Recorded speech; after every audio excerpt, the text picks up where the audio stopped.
Sorry. I lack confidence.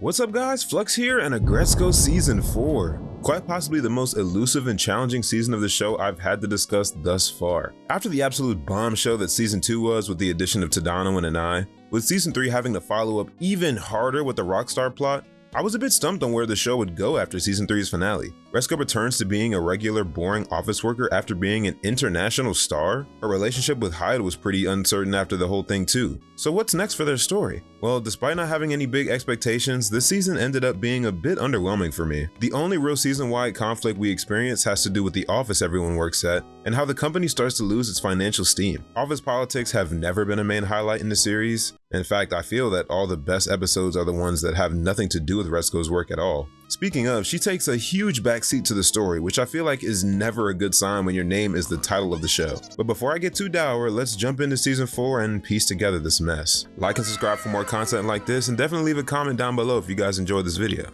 With that out the way, let's talk about Aggretsuko Season 4. Season 4 is structured so weirdly to me. In previous seasons, there would usually be a plot relegated to the first 5 episodes and then another plot for the next 5. Season 3 altered the format slightly by focusing on Retsuko's stardom throughout the entire season, but it doesn't start that way initially. In the beginning, she's only managing the group, but by the middle, she's singing on stage. The conflict shifts from how can I successfully manage this pop group to should I be an idol or stick to my day job. It's a natural escalation, allowing for 2 completely different trains of thought to emerge. But with Season 4, there's really just one plot and a bunch of different mini reactions to said plot. The theme this time around is new management and company downsizing. A bunch of stuff happens within this bubble, you could say. There's a new CEO, Himuro, that we'll talk about later. There's the threat of people, especially older staff, being fired. There's Tone, who straight up does get fired. And there are moments of betrayal and illegal corporate activity. And outside all of that, on the very rim of the bubble, almost illegible if you don't look closely, we have Haida and Retsuko's relationship. Next time, yeah? Boo! After watching the train wreck that was the Season 3 finale, I want to be done talking about Retsuko and Haida. But the show just keeps trying to force them to be together. No, like actually forcing them to be together. The first 2 episodes of the season are literally just about Feneko and Tsunoda forcing Haida to stop being such a big baby and go talk to the girl that he's been pining after, i.e. stalking at this point, for 5 years. Yet he can't even step foot in her house. At this rate, you would think he's the one that got assaulted by the fan. The season adds a couple of minutes at the end of each episode and you don't notice it at first. However, by the time you reach the finale, which is 27 minutes long by the way, longer than all the previous finales, longer than the Christmas special even, you start to notice how much time they waste beating you over the head with the same point. Yes, we get it, Haida's nervous around Retsuko for whatever reason. You could have explained that with one scene instead of 34 minutes. Instead, we get to watch Haida make moves to reset every step on the Retsuko love ladder he's made in 3 seasons in 2 episodes. Yay! It's actually anger-inducing how pussy Haida's being, considering he's willing to fly cross country the same day, knock out guys, and be overbearing with a dating app saying that they're in love. I'm sorry, but after 5+ years of this shit, I'm shutting it down immediately. It's not cute, it's borderline parasocial. It's no different than being subscribed to an OnlyFans model. Hey, what you doing? I'm working the corner. I got $5 right now. What'd that get me? A high five? On my dick? It doesn't even seem like this relationship is something that both parties want if Retsuko's attitude is anything to go by. When Feneko confronts Haida's flakiness at the bar, I thought that should have been the catalyst for Feneko to go out with Haida. That would have blown me away for real. Well, to be fair, anyone but Retsuko would be the healthier option for Haida's mental health. But somehow, because of one little simple sentence to boost his confidence, Can't say yet that I like you. And the reason I can't is because I don't really know you yet. But I know that I want to. Anyway, bye. Haida's finally ready to engage in a relationship. Keep in mind, it takes half the season for this to happen, and once they get together, that's just kinda it. They spend that episode together in romantic paradise, but for the rest of the season, they hardly interact. After a plot point with Tone that we'll get to later, Retsuko goes from being head over heels to Haida to ignoring Haida to hanging with Tadano of all people, which to be fair to Haida is a bad look on paper. To dedicate half the season to getting these 2 alone in a room together only to have the payoff be this underwhelming was a decision of the ages. But that leads us to the main plot, downsizing within the company. After the CEO takes a tumble and gets hospitalized, a new CEO is chosen to save the company in the form of Himuro. And he means business. Where does he? Honestly, not really sure what Himuro's deal is, which sucks considering he's basically the season's main antagonist. Once he's chosen as the new CEO of the company, his first task becomes to fire people from the accounting department because, in his own words, your department is a cost center that brings in no profit. which sounds like a solid enough reason to me. Tone ends up going through the entire list of workers in the office and plays bad cop, but surprisingly he ends up returning to Himuro's office with not a single name on the fire list. It goes a long way for his character, especially considering how he was the show's first main antagonist. When Tone vouches for his department, Himuro goes on the offensive, or so it seems. In a bit of a contrived scenario, Himuro ends up splashing a drunk Retsuko by sheer coincidence. After he treats Retsuko and Feniko to dinner and wine, he gets them to mouth off about Tone's abuse from over the years. This episode confuses me because I'm still trying to get a read on what Himuro wants or what his character is. We know he's tasked with being the modern CEO to save an old company, but what are his values as a character? His actions in this episode make him seem somewhat underhanded, but his intentions remain pretty clear. Does he have a vendetta against the older class? Is ousting them really the best way to save this company? Does he feel disrespected by Tone specifically because he returned with an empty list? Ultimately, if Himuro felt that Tone was betraying the company by not letting anyone go, that would have been the catalyst enough for Himuro to do what he did next, which was oust Tone by giving him a secluded department by himself. So basically, Tone was cooked no matter what option he chose. It's not like I didn't give him options. The choice was his to make. Even though none of them were the right answer.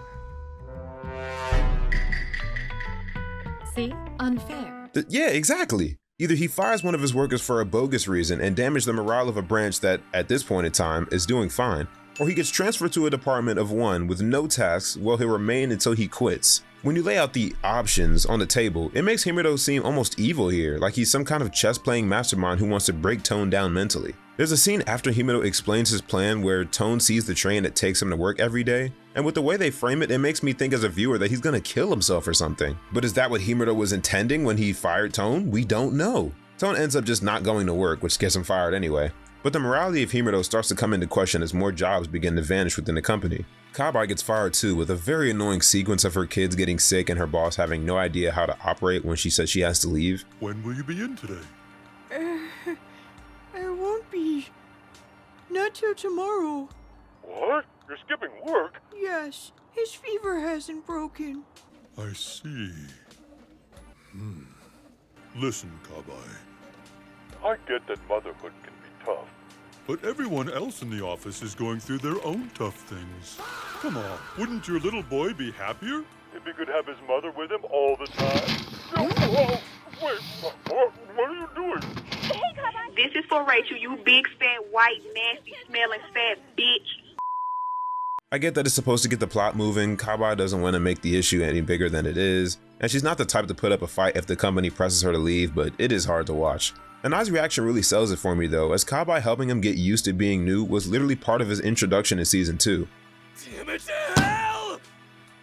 I hate this. I hate this! Why her? It's a legitimately heartbreaking scene. And now back to Himuro. Is his aim just to fire as many people as possible to keep the company afloat? Is that what will save the company? I still don't know. I guess they're trying to paint Himuro as a step on eggshells kind of boss, but he doesn't really give that energy to me. Like, he doesn't scare me. Tone scared me in season 1. Like, I felt Retsuko's turmoil when he bullied her. But with Himuro, I feel so indifferent. Probably because that's how Himuro acts 95% of the time. And right when we start getting the roughest of ideas of what Himuro stands for, he thinks it's high time he appoints a number 2 in his master plan.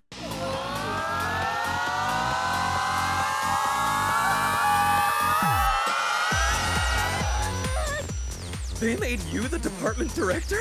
Wow, didn't see that coming. Yeah, somehow in the middle of all this office drama, Haida becomes the new director in Tone's absence. And maybe I'm crazy, but I actually didn't mind the change. After 3 straight seasons of Haida being relegated to the cool, relatable guy who's actually not cool or relatable when you dissect him, giving him some kind of authority was a welcome change. It's not even like he's bad at his job. Hell, after Retsuko asks him out, he starts working harder than ever before, which is what even triggers Himuro to see Haida as a possible number 2 in command. Unfortunately, this promotion comes way too late in the season to really hold any weight. By the time Haida becomes boss, and there's even a glint of suspicion that he might be doing something illegal, we're on episode 9 of 10. 21, There's barely any time for Haida's story to play out, even if you do extend the finale a tad. The rest of the season is everyone in the office cracking down on Haida, but there's not really any build-up. Retsuko gets one sliver of suspicion when she sees Haida change her accounting book. She asks Tone if that's normal and he says no. Now all of a sudden we're in a spy mission? It's as if they don't even give Haida the benefit of the doubt as a coworker or a friend. Nor does the plot give Haida any time to actually be a bad boss deserving of an office raid. It's like Haida being the boss didn't even need to happen. It could have just as well been Himuro's office that they broke into, and it would make no difference. And speaking of Himuro, we're not any closer to figuring out this dude's grand plan. At this point, just slap an evil character guy sticker on him and get the season over with, since somehow we're already at the finale. I didn't even have any notes on the last couple episodes because of how dry the season was, bro. Oh my gosh. After another grand plot that involves half the office, including the OTM girls out of nowhere, Retsuko is calling in those favors any way she can, I guess. They get the evidence of Haida committing fraud or whatever. Meanwhile, while that's going on, Haida decides to go out and settle some, disputes. Way to knock it out with that promotion, Haida. Yeah. Thanks.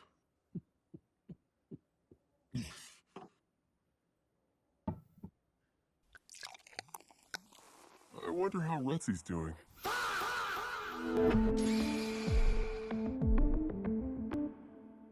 She good?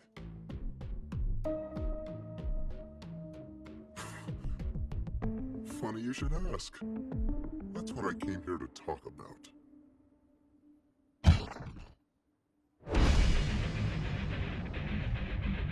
Arm wrestle me, dude. You cannot be serious. You're really doing this? That's what I just said. This is the finale, by the way, just in case I didn't make that clear. This is how they're spending the extra time that they so desperately needed. Following that, Haida gets kidnapped by Tone, which brings us to the annual karaoke session that wraps up the season. How are they gonna wrap it up with a cute little bow this time? Oh my gosh, she just rocked him like Jake Paul in an Anthony Joshua fight. Let's rewind just a bit. Haida does admit wrongdoing on his part, but he takes full credit and believes that what he's doing is right. While I'm not sure how legal what he and Himuro are doing is, Haida does raise some fair points about how everyone in the office has been treating him. I believe in what I'm doing 100%! Himuro, he really saw something in me. But you guys just had to go and ruin it, huh? I am so sick and tired of everyone looking down on me. I'm just some loser. A face in the crowd. What could I possibly do right?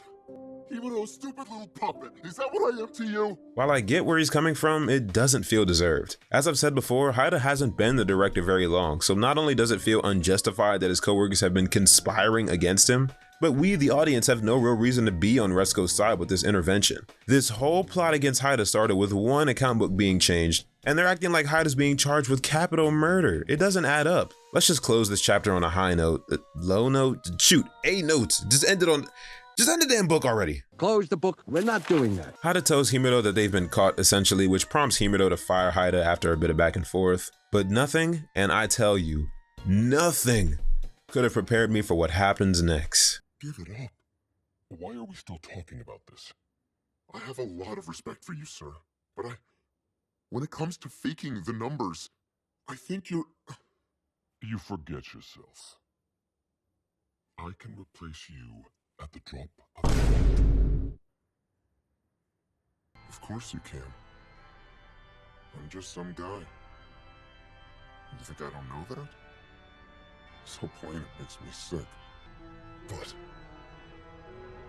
if you think that I'm gonna stand back and let you put someone else through this hell, then you and I have a problem. For once in my life, I know I'm the right man for the job. You're picking a fight with the wrong person. I'm pretty sure you're the guy. I'm at a loss for words. But wait, there's more. Why haven't you beat him yet? Do I have to do everything myself? Oh yeah! Take him out! Do it, calendar!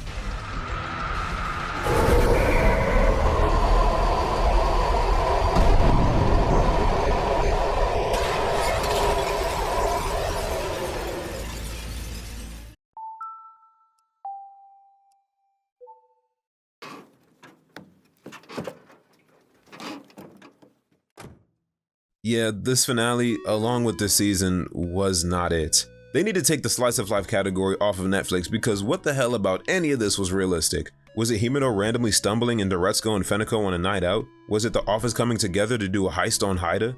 Maybe it's the freaking energy beam that hospitalized Himuro. Cartoonish overkill having real world actions and really being the end all for the story still blows my mind to this day. The only significant event that occurred this season is Haida quitting his job. The crazy part is that I still kinda like Himuro as a character, if not for the potential he could have had as an antagonist compared to how they actually used him. He's not a bad character, just underutilized as hell. Compared to all the other characters we've met in the past and had even shorter time to get to know, Himuro's a grain in the desert of more interesting characters. Season 4 was a massive train wreck, no doubt about it.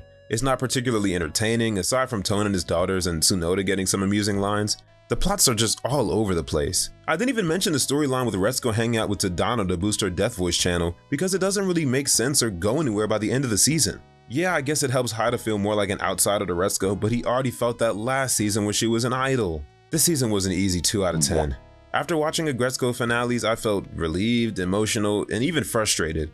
But after rewatching this finale several times, all I feel is boredom. Bored and confused as to how we've fallen so highly from grace. I've never been at such a loss for words while I take down notes for a show, but genuinely, I looked back at my notes when the season was over and I had little to nothing to say. Either my mouth was firmly closed because nothing was happening, or my jaw was on the floor because absolute insanity was gracing my TV screen. Oh well, that's the review. Season 5 review on the way, and Godspeed. Take care everyone and have a good rest of your day.